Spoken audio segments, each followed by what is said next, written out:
Hello, good afternoon and welcome to Suzuka in Japan. We are within a few minutes of the start of 199th race of the FIA World Touring Car Championship, and the stands here at Suzuka are starting to fill as the FIA World Touring Cars are sat on the grid in beautiful sunny conditions. Martin Haven, Matt Neal watching the action with you, and Matt, track temperature already 48 degrees and continuing to rise under clear blue autumnal skies. It's a beautiful weekend for the fans, but for the drivers and especially for their tyres, it's going to be very hard work. 226 lap races here.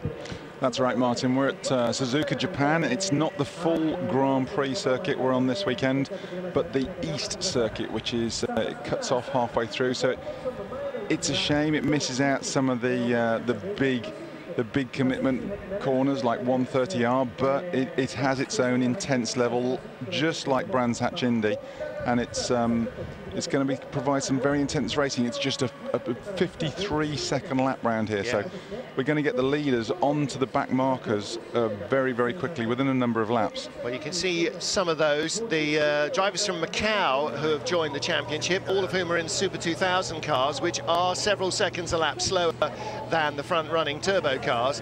They will be the ones that we catch first. Our pole man is Norbert Mikelic, and the Hungarian doing a stunning job in qualifying. Yesterday looked cool, calm and collected, and very relaxed again in morning warm-up this morning.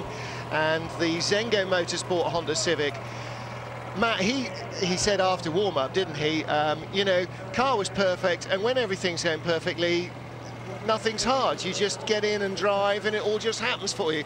I think that's understating it, but you know as a driver yourself that feeling where you can almost do no wrong.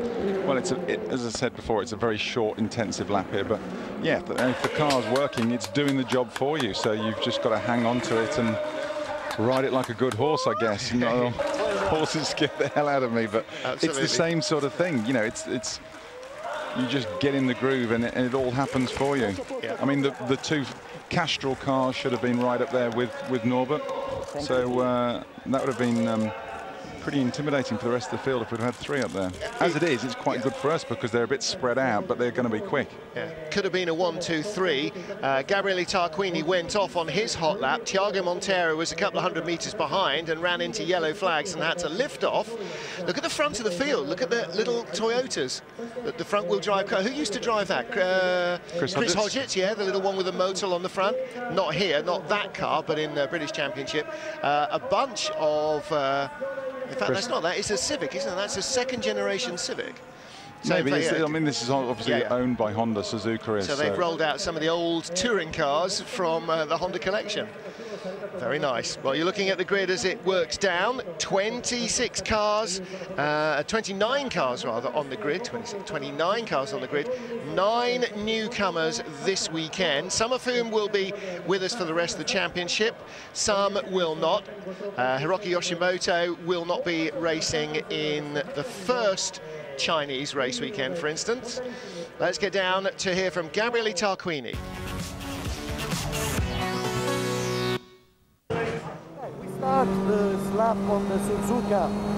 Small track, first corner 50 is one of the best right corner in the world. It is even a double right. You have a lot of turning oversteer in this corner. And now we start the series of S's. A long series, the first one, the fastest one on the left. Again, jump on the corner on the right. Again, change direction on the left, jumping on the corner. And now you must carry on a lot of speed in this corner to attack the last part of the track. Jumping on the corner on the left, braking very hard in this double right. And this is the last long corner before the finish line. Very short and small corner, straight, and it's over. It's a very short track.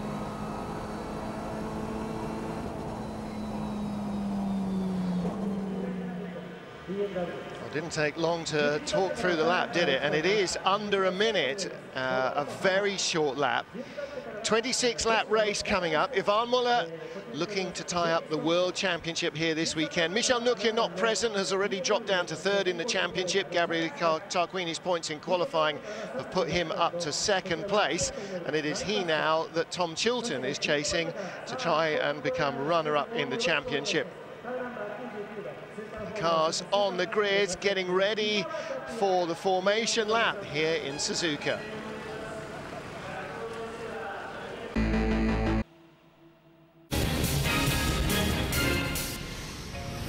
Yokohama, your tire.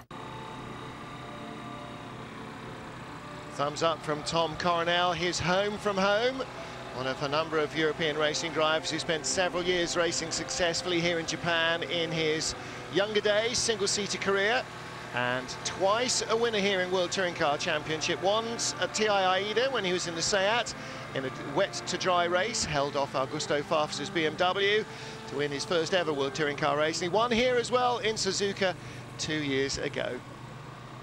Japanese anthem playing out over the grid as we make final preparations ready for rounds 19 and 20 of the FIA World Touring Car Championship here in Japan. Race numbers 199 and 200 of the current championship foundation. And 190 drivers have taken part in those 200 races. 190 drivers. That's just an insane number. Okay, name them, Matt Neal. That's, I wonder how many nationalities have actually taken part in that. Have you got that figure in your... I would say 34. Bottomless pit of a brain of yours. It's written right here, 34. And if that's wrong, I'm going to blame our press man. We just saw Gabriele Tarquini 8th on the grid, 7th on the grid for Pepe Oriola. He feels that he didn't quite get what he wanted to out of the 20 Racing Chevrolet, and he's got a car that is ready to finish on the podium. Well, for him, of course, that would be good fun. He had good race weekends already in that car, and it's definitely boosted his performance from the Seat he had earlier in the season. Thiago Monteiro, well, actually, I was thinking yesterday, he and Gabriele seem to have shaken off all that lack of reliability, bad luck, and whatever that followed them around in the first few race weekends. And actually, since the double wreckage of Marrakesh, things have definitely been on the up for the Castrol Hondas. Didn't get the best out of qualifying today, so they've got a bit of work to do in race 1. But of course, that means they are a little further forward on the race 2 grid.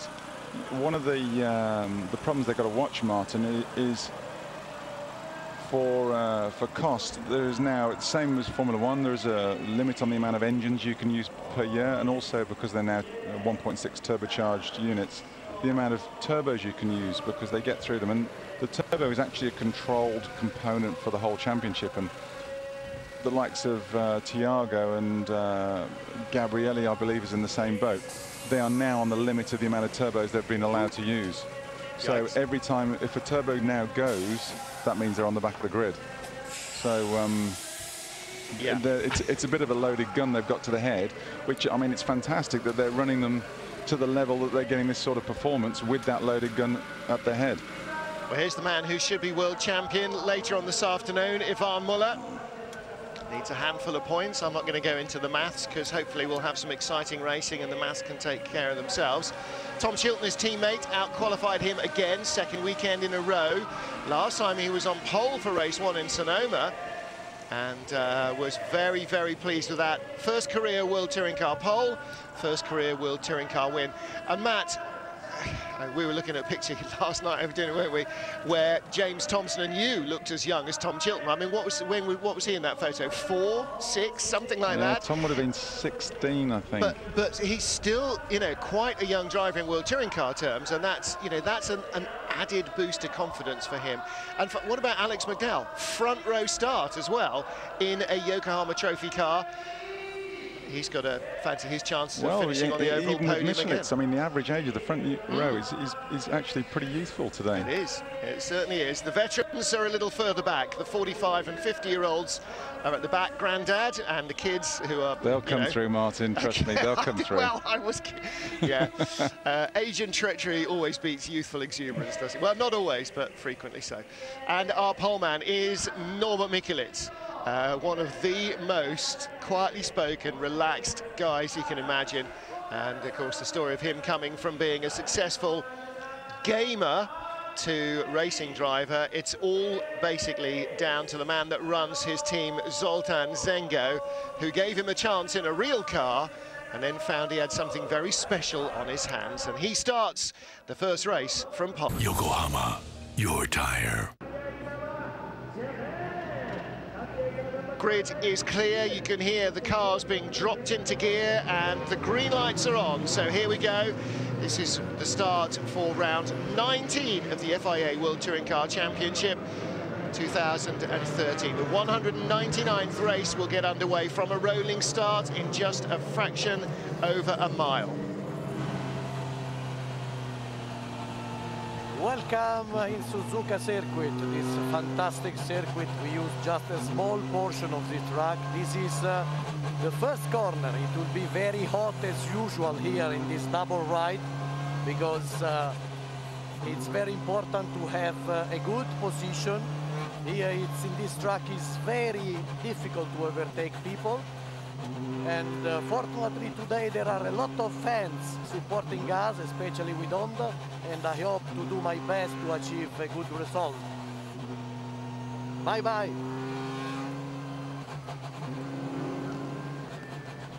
Ciao Gabriele, and good luck to him and to everybody else. 29 cars heading round for the rolling start. James Nash and Alex McDowell looking to take the lead of the Yokohama Trophy from the absent Michel Nukia. And McDowell with the best position to do so, outside front row starter in the white and blue Bamboo Engineering Chevrolet. But the orange and black Zengo Honda is the car on pole position. Here we go.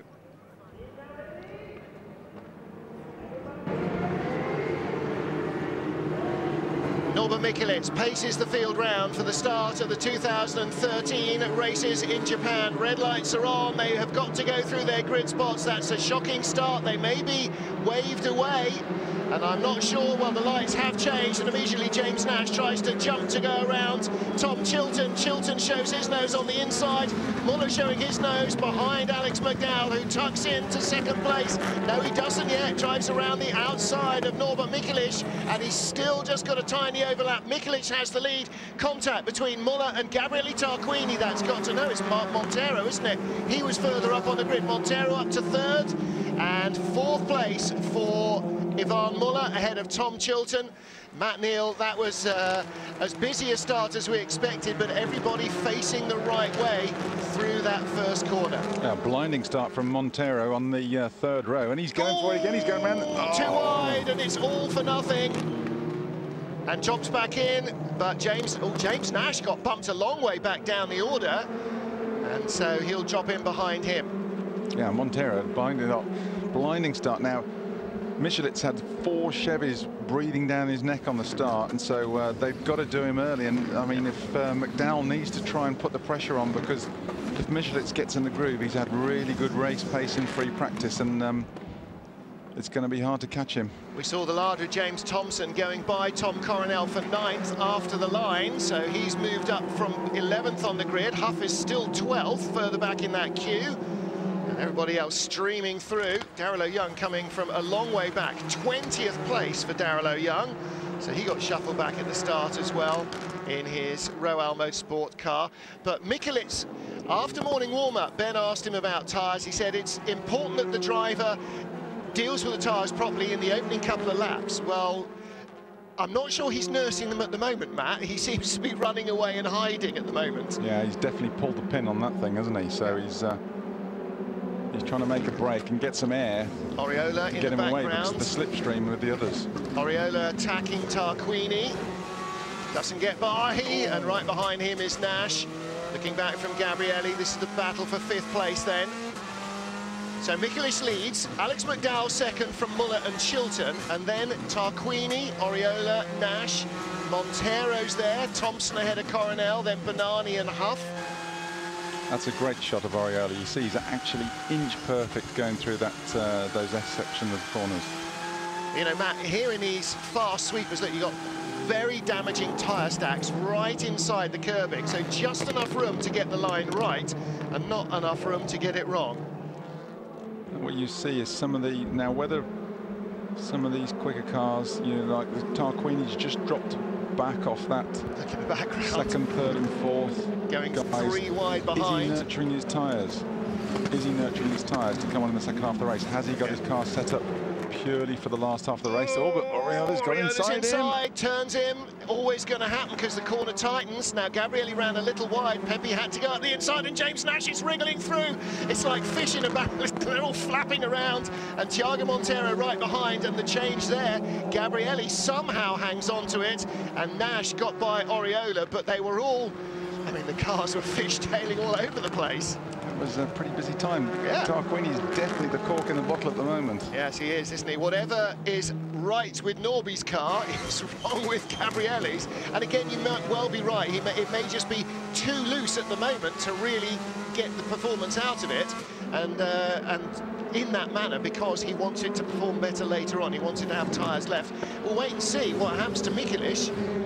McDowell, Muller, Chilton all together. Then this group, in one breath, Tarquini, Nash, Oriola. Monteiro could have showed us what one of the Castrol cars was like for performance, but after he dropped back halfway through lap 1, he's now stuck in traffic with the rest of them.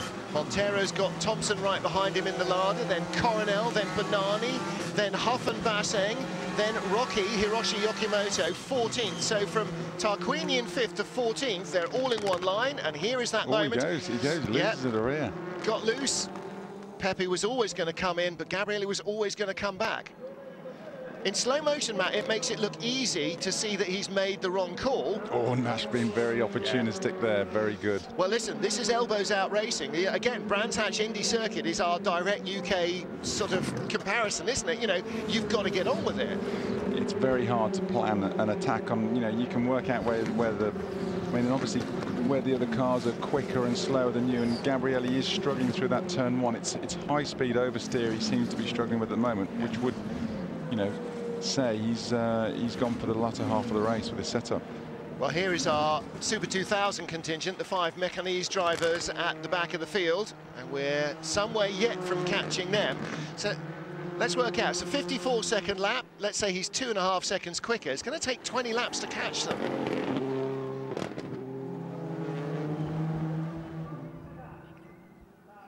Norbert Mikelic leading in Suzuka after 5 of the 26 laps of this first race here in Japan. Pit boards hanging out for the rest of the drivers. In fact, it's now on to lap 7, so our timing screens have gone a lap down somehow. Not quite sure how that's worked. He leads from McDowell, Muller and Chilton, and then this queue. Tarquini, and then Nash, the blue car Oriola, then Monteiro, Thompson's red car, Coronel in the BMW, Bernani behind him with the red, white, green, then Huff and Basseng, the black cars, then Yoshimoto, the black and white car, and then Fernando Monche, Seat on the back of that. So 5 to 15, 11 cars in a queue, all kept under wraps by Gabriele Tarquini. And everywhere you look, forwards or backwards from these onboards, there's just a queue of cars jockeying for position. We're just looking back at Tom Coronel now in the Valvoline-backed Rail Motorsport BMW. He's the lead BMW in 10th place at the moment, so it's going to be interesting to see if he can start to make progress as we work our way into the laps of this race. Yeah, it'd be interesting to see just how front-wheel drive car tyre wear works here. Tarquini still with Nash for company. Right in the background, ooh, and Huff thinking about a look inside Bernani. I was going to say right in the background, shaping up in the battle for 18th. Mikhail Kozlowski, Darrell Young, and off goes Rocky. That's Hiroki Yoshimoto in the Nika Racing Chevrolet. Just got corner 1 wrong. This is his 3rd year of racing in the World Touring Cars. Wow. He did arrive there pretty quickly, didn't he? He didn't get corner 1 wrong, did he? He was wrong before corner 1. It went that way. Yeah, I think, again, that looked like braking right on the white line and getting a bit of dust or dirt under the tyres, and then you've got no grip and it just shoots straight off.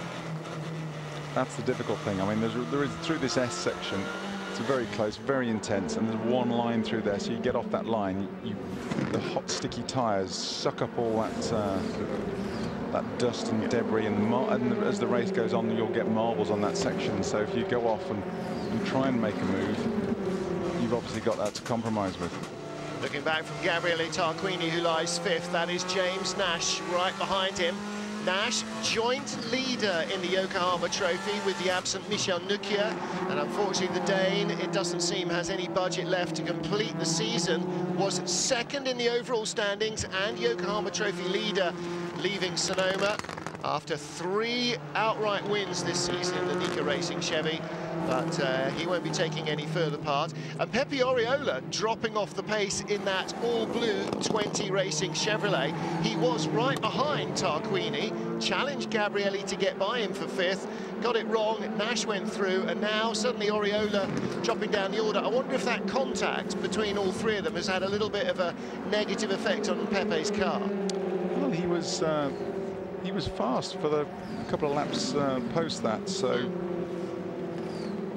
whether he's still very young, Martin, so whether, you know, I keep on going on about this setup of the car, but it is very critical with the tyre wear around here. Maybe he's not set his car loose enough.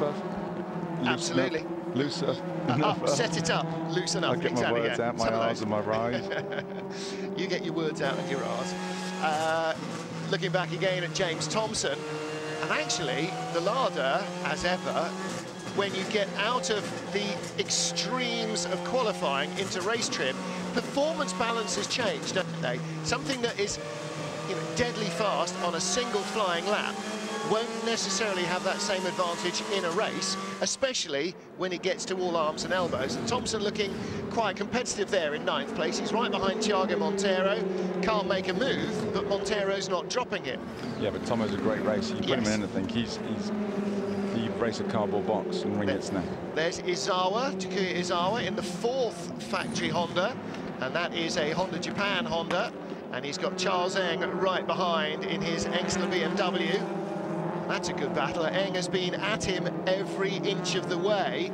Been watching it shaping up in the background. Charles has had a couple of little runs down to turn 1, but has just not been able to get by him. And of course for Charles Eng, and right behind him the red and yellow car of Darryl O'Young, the Roar Motorsport car. They now, after Japan, head to China and then to Macau, to Chinese races, effectively, and back to familiar territory for them as well. The field is definitely breaking up. Norbert Mikkelitz still growing the lead, now 2.9 ahead of McDowell, Muller and Chilton, and they in turn nearly 5 seconds ahead of Tarquini, so the gap from Chilton to Tarquini, 4.5 seconds nearly. Michelitz is just inching it out. It's 2 tenths, 1 tenth, 2 tenths, just slowly, doing the job, driving it cleanly. Getting to mid-race distance, and he is still faster than anybody else out there.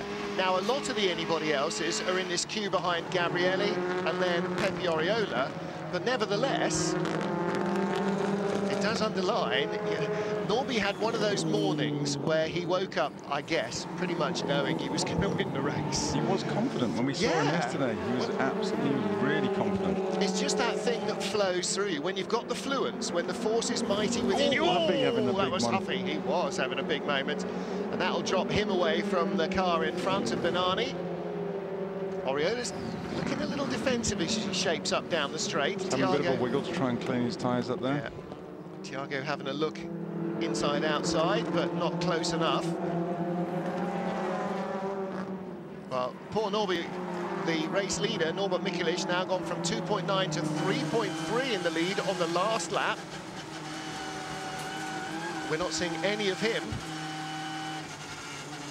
because he's running away out front.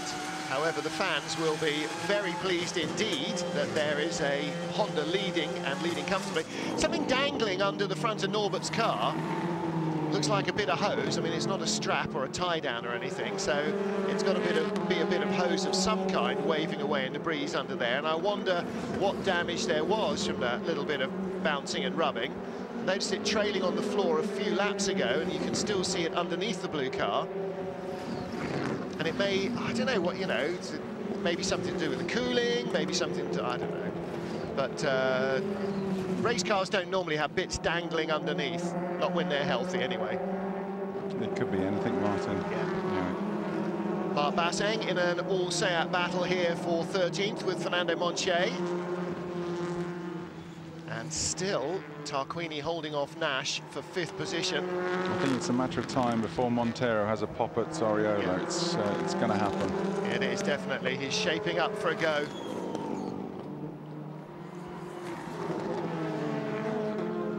As the race progresses now, we're past the midway distance. Race 1 in Suzuka.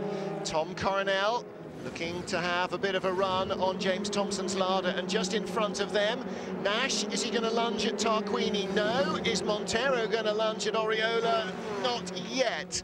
But as you said, Matt Neal, that has got to come soon. I think Pepe is struggling more than Thiago. Yeah, we're about mid-distance now, so this is the time when tyre wear is going to start to eat into them.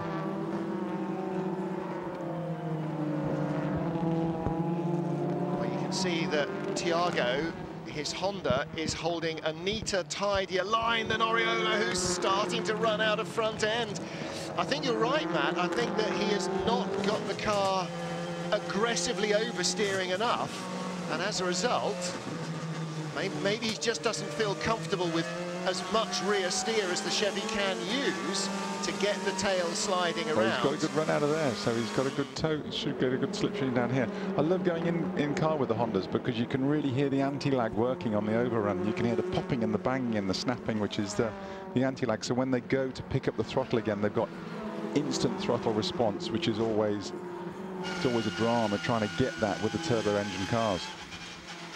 On board with Van Muller.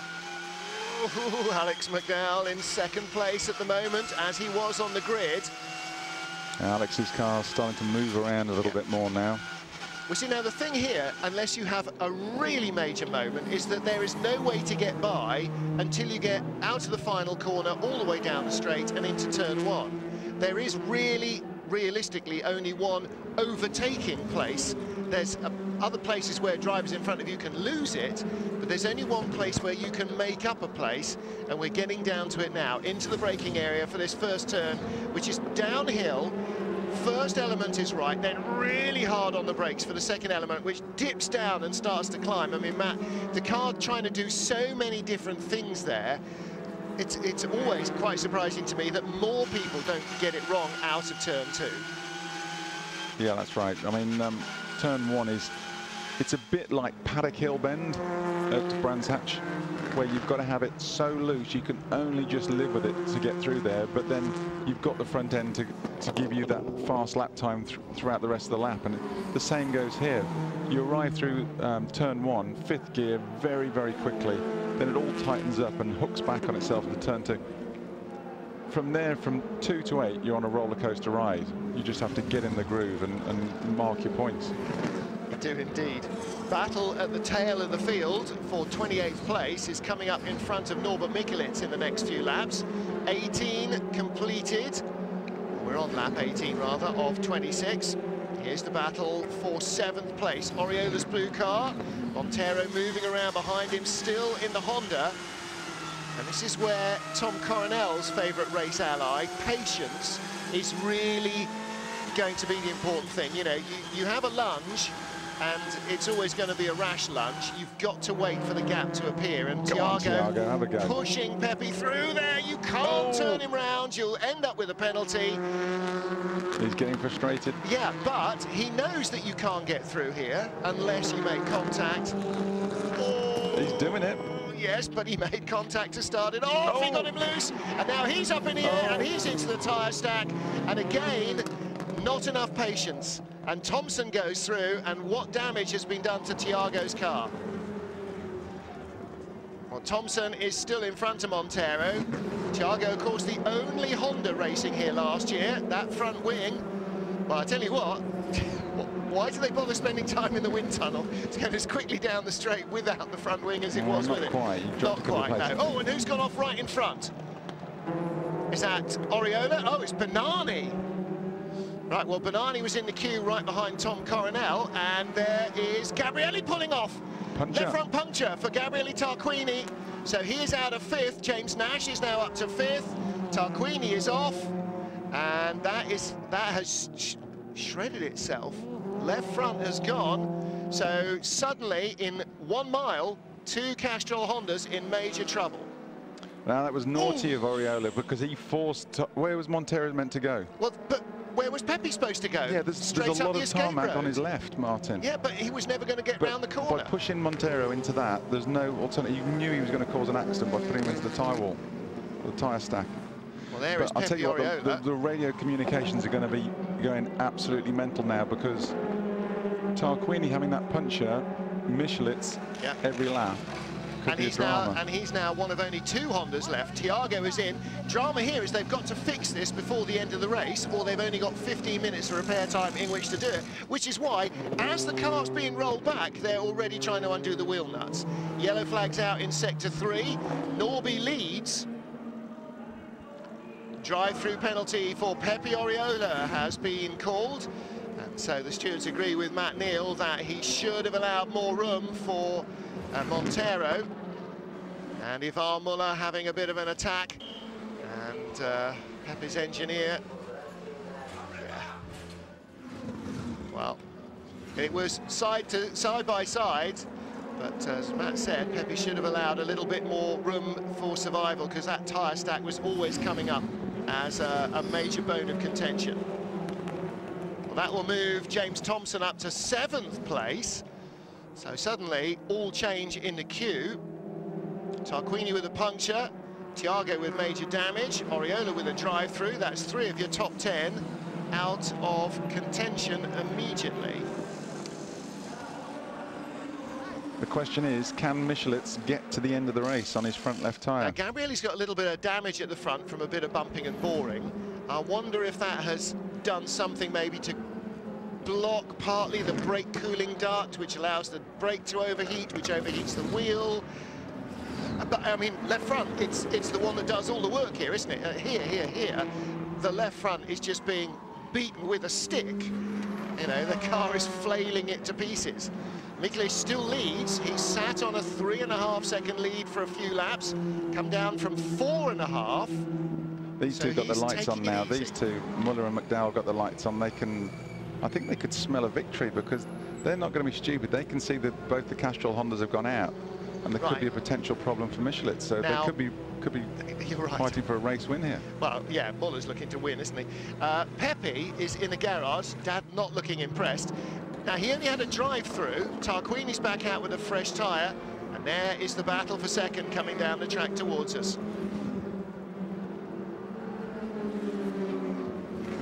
Mikelic disappears from the shot as the battle for second place continues to rage between Alex McDowell and Ivar Muller.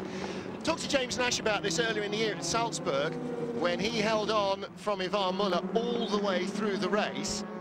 Didn't win the race, but said, come on, look, this is Ivar Muller. He's a 3-time world champion. He's a 10 times ice racing champion. He's won in Formula 2. He's won in Formula 3000. He's won in all sorts of different single-seater and tin-top categories over the last 20 years. And he couldn't get by you in identical cars. You know, for the younger drivers in the field, that is, you know, that shows that you're doing something right. All right, it's not the easiest track to overtake on, but Muller would get by me in a lap. So you've got to give these guys credit where it's due. When you're able to race with that amount of pressure from that kind of a driver and still keep it all together, you're doing something right. What was evident when we watched Muller and McDowell together is Muller's able to hold a much tighter line with his car at the moment. So that's why he can show his nose up the inside. He can sniff something. Now, last lap, Michelitz's times dropped right off. He was a second slower than McDowell and Muller following him, but he's managed to get it together in this lap. Coronel's in trouble. Rob Huff's gone around the outside of the BMW. Now, Tom Coronel came from Sonoma with 2 unused sets of tyres specifically for Japan. Has he sacrificed race 1, where he started in 9th, for race 2 with an all-new set of tyres and the front row of the grid? I would like to bet yes, he has. Pauline watching at home, I think race 2 might be well worth staying up for. On board with Mark Basseng, this is the battle now with Thompson in 6th, Huff in 7th, Coronel in 8th, Basseng in 9th. 10th is Monche. Where's he come from on the grid? Monche was 18th on the grid, so he's had a good race. The two guys in front, Kim Eng and Carlok Mack in the Chevy and the BMW, being caught by the leaders and then being caught by the pack. Thompson with Huff now. Huff's car has suddenly come alive in the last couple of laps. Well, Martin, I mean, the general pace is extremely slow. I mean, there's some 3.5, it's only a 53-second lap, and they're 3.5 seconds off what they were doing at the beginning of the race, never mind qualifying. Yeah. Well, they're always going to be a lot slower than qualifying because they're carrying 26 laps of fuel rather than 5 or 6. But you're right, the tyre wear is having an effect, and you can see the balance of power is changing as well. In fact, the leaders down to Nash, the top 5 have all got by our first back marker pair. And there is the battle for second place. Chilton's come to the party. Chilton is right in there. Now this is, last lap I was going to say, this is Daytona 500 time, isn't it? 400 miles to survive and then 100 miles to win the race. This is only for second place though. Alex McDowell not going to win yet. He's going to have to push him out the way to get through. McDowell has defended supremely well against Ivan Muller for 25 laps. Norbert Mikulec climbs the hill in front of them. Up through turn 5 they go to 6, the right-hander. Then, oh, I beg your pardon, I'm 2 corners behind, up to turn 8.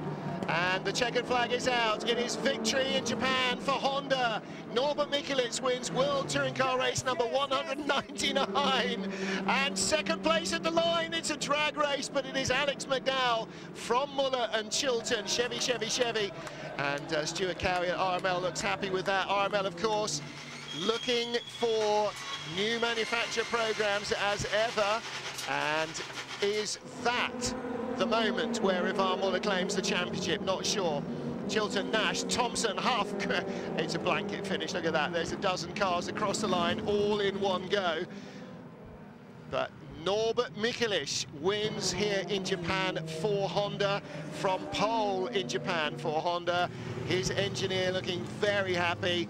And you saw his team boss Zoltan Sango in the throes of ecstasy on the pit wall. And I've got to say that the Yas guys will be very, very pleased as well. They delivered the World Championship for Honda last weekend, 2 weeks ago in Sonoma. This week they've been to the Honda factory, to Honda R&D, the guys responsible for building the engines for the car, with whom they've been working hand in glove developing this Civic World Touring car.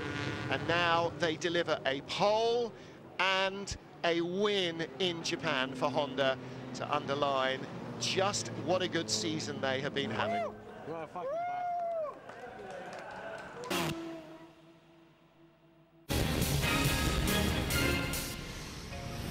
Yokohama, your tire. A very hot and sweaty looking Norbert Mikulec, our race winner here in Suzuka, and our world champion is Ivan Muller. It was enough in third place in the end. His 4th World Touring Car title. Congratulations to RML, to Ivan Muller and everybody back in Wellingborough. Well done, everybody. Fantastic job as a privateer outfit. Okay, they had the same car that won the title for Chevrolet the last couple of years.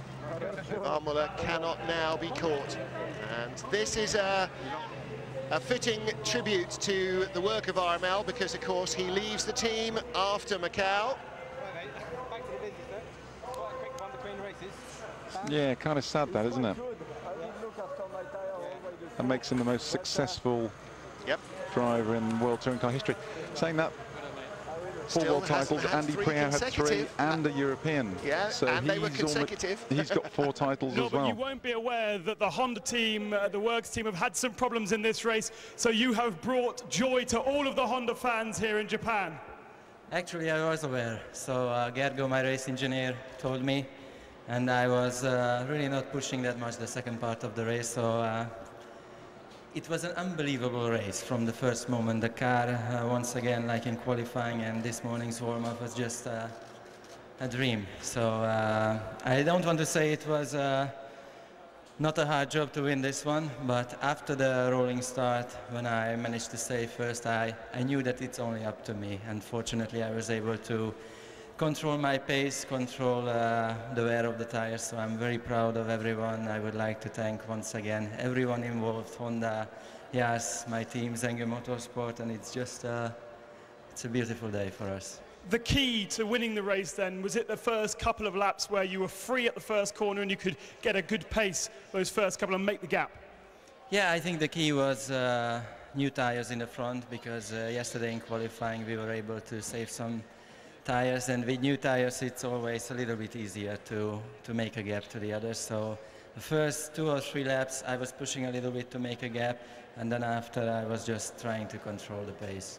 A massive congratulations, Norbert Michel is the winner. We have Alex McDowell here, who is the Yokohama Trophy champion, and an emotional scene ahead of us with Alessandro Mariani from the Yas team. Alex McDowell, come in for me, please. Not only the independent winner, but also the second place in the race. Alex, that looks like a lot of work with Ivan right behind you. Yeah, it was really hard work. Norbert got a good lead at the start, and I kind of thought, God, he's uncatchable. He's been really good all weekend, so I thought I'd settle for second, control my tyres, and yeah, then Norbert was really in the distance, and I had to try and settle down and defend from Ivan, which isn't the easiest thing. So yeah, really tough race, and yeah, looking forward to the second race. Congratulations. Thank you. Well, Ben Constantura's herding sheep down there, as every Japanese photographer on the planet wants a piece of Norby. We went round it. I was like, oh, he stopped. Yeah. What did you think at the end when Chris went on the radio? So I feel exactly like, I knew it. I saw Darwin in the pit lane the lap before. Yeah, but you started to attack McDowell, and they go, no, be conservative. I'm going, no, just put it in the bag. No, I saw before, 1 lap before he told me. Always good to hear the debriefs, isn't it? And don't forget, if you are watching back home in Europe at whatever o'clock in the morning, Inside World Touring Cars, Tuesday evening on Eurosport, you can see all the excitement from within, and I'm sure there will be a lot of stories there with the Honda team and with Ivan Muller, the new world champion. So congratulations to Honda and to Ivan, and also to Norby on their wins here, and Alex McDowell, second place overall, but also the Yokohama Trophy winner. Not yet champion. Ben's getting his champions and his winners a wee bit confused. We will, I'm sure, hear from Ivan Muller in the pit lane after race 2, or perhaps between the races once they've all calmed down a little bit. And Norby, as ever, his profile is very high, Matt Neal, in Hungary, and part of the reason his profile is very high is the work he puts in to keeping the fans entertained. He's a national celebrity in Hungary. You know, he's their David Beckham. So he's and it's the crowd you get to Hungaroring is unbelievable. Yeah. It's the biggest event on the World Touring Car calendar for crowds, I think. Definitely. Well, there are the championship points at the moment. If Ivan Muller can now not be caught, he will be our world champion.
Ivan, congratulations, you are the 2013 World Touring Car Champion, and with a great fight during the race. Yeah, great fight, but without risk.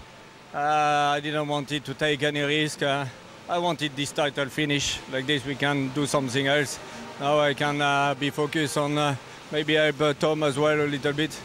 No, I'm proud to done it. Proud because 1 month before the first race, we were not sure to be on the grid, and we had to think on a different way. No money, so all the sacrifice done by the team Aramel and myself, we have to pay back. I'm sorry, but I have to go back in the car now. Okay, thank you very much, Ivan. He does indeed have to go back in the car. And it's great payback, Matt Neal, for perseverance of RML to put a deal together to run him and Tom Chilton.